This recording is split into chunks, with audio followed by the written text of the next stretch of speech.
آداب، رات 12 بجے کی خاص خبروں میں آپ کا خیر مقدم ہے۔ میں ہوں سبیہ خان۔ امریکی صدر ڈونالڈ ٹرمپ بھارت کے لیے روانہ ہو گئے ہیں۔ اپنی روانگی سے قبل صدر ٹرمپ نے بھارت سے کافی امیدیں ظاہر کرتے ہوئے کہا کہ وزیراعظم مودی ان کے قریبی دوست ہیں۔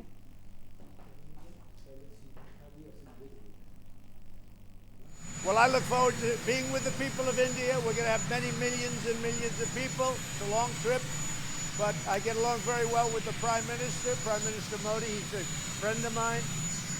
I committed to this trip a long time ago, and I look forward to going. We're taking, as you know, the First Lady's coming. Some of you are coming. I hear it's going to be a big event. Some people say the biggest event they've ever had in India. That's what the Prime Minister told me. This will be the biggest event they've ever had. So it's going to be very exciting. امریکی صدر Trump کے ساتھ ان کی بیٹی Ivanka بھی اپنے شوہر کے ساتھ بھارت آ رہی ہیں۔ انہوں نے وزیراعظم نریندر مودی کے ساتھ اپنی ملاقات کو یاد کیا۔ انہوں نے ٹویٹ کر کے کہا، حیدرآباد میں عالمی انٹرپرینرشپ سربراہ اجلاس میں وزیراعظم نریندر مودی سے ملاقات کے 2 سال بعد میرے لیے دوبارہ بھارت جانا اعزاز کی بات ہے۔ دنیا کے 2 سب سے بڑے جمہوری ملکوں کے درمیان دوستی اس سے زیادہ مضبوط کبھی نہیں رہی۔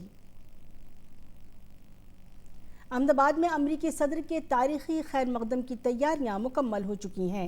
ایئرپورٹ سے لے کر موٹیرا اسٹیڈیم تک پورا راستہ خیر مقدمی پیغامات سے سجا ہوا ہے۔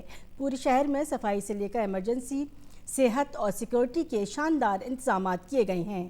سیکورٹی کے لیے پولیس فورس تعینات کی گئی ہے، جس میں خواتین پولیس اہلکاروں کو بھی بڑی تعداد میں تعینات کیا گیا ہے۔ روڈ شو میں آنے والے لوگوں کی جانچ کے لیے پورے روٹ پر جانچ پوائنٹ بنائے گئے ہیں۔ امریکی صدر ڈونالڈ ٹرمپ آج اور کل بھارت کے دورے پر رہیں گے۔ وہ سب سے پہلے آج گجرات کے احمد آباد پہنچیں گے۔ وہ اپنے دورے کے دوران 3 ریاستوں گجرات کے احمد آباد، اتر پردیش کے آگرہ اور دلی کا دورہ کریں گے۔ وہ اپنے دورے کی شروعات احمد آباد سے کریں گے۔ ٹرمپ سابرمتی آشرم بھی جائیں گے۔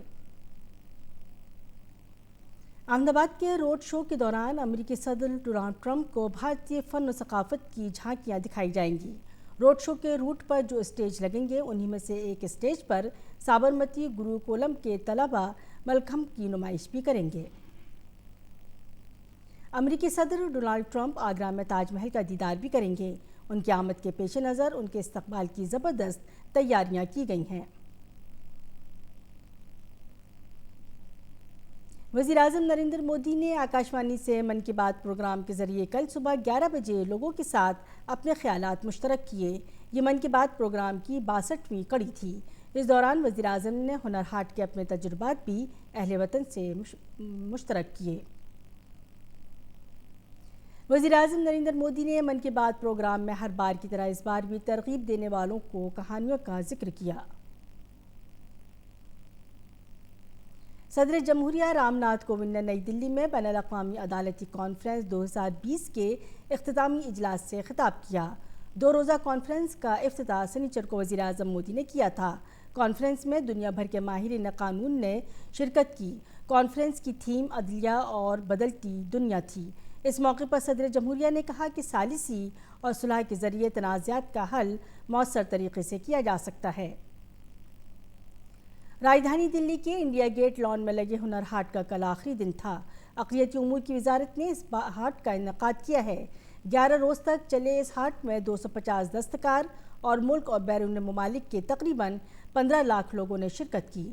اقلیتی امور کے وزیر مختار عباس نقوی نے کہا کہ یہ ہنر ہاٹ اپنے آپ میں تاریخی رہا ہے، جس میں ملک کی تمام مشہور شخصیات نے حصہ لیا اور بھارت کے صدیوں پرانے فن اور دستکاری کو نئی سمت دی ہے۔ انہوں نے کہا کہ ہاٹ میں دستکاروں کے لاکھوں روپے کے سامان کی فروخت ہوئی اور بیرون ملک سے بھی لاکھوں کی تعداد میں آرڈر موصول ہوئے ہیں۔ چین میں سنیچر کو کرونا وائرس کے معاملات اور اس سے ہونے والی اموات کے اعداد و شمار میں تیزی سے گراوٹ درج کی گئی، لیکن عالمی ادارے صحت کے افسران نے انتباہ دیا ہے کہ کرونا وائرس کے قہر کے بارے میں ابھی کوئی بھی اندازہ لگانا جلد بازی ہوگی، کیونکہ دیگر ملکوں میں انفیکشن کے نئے معاملات مسلسل بڑھ رہے ہیں اور سنگین بات یہ ہے کہ ان ملکوں میں زیادہ تر معاملات ایسے ہیں جن کا چین سے کوئی تعلق نہیں ہے۔ اعداد و شمار پر نظر ڈالیں تو چین میں کرونا وائرس سے مرنے والوں کی تعداد بڑھ کر 2400 سے زیادہ ہو گئی ہے اور انفیکشن کے معاملات بڑھ کر 75,569 ہو گئے ہیں۔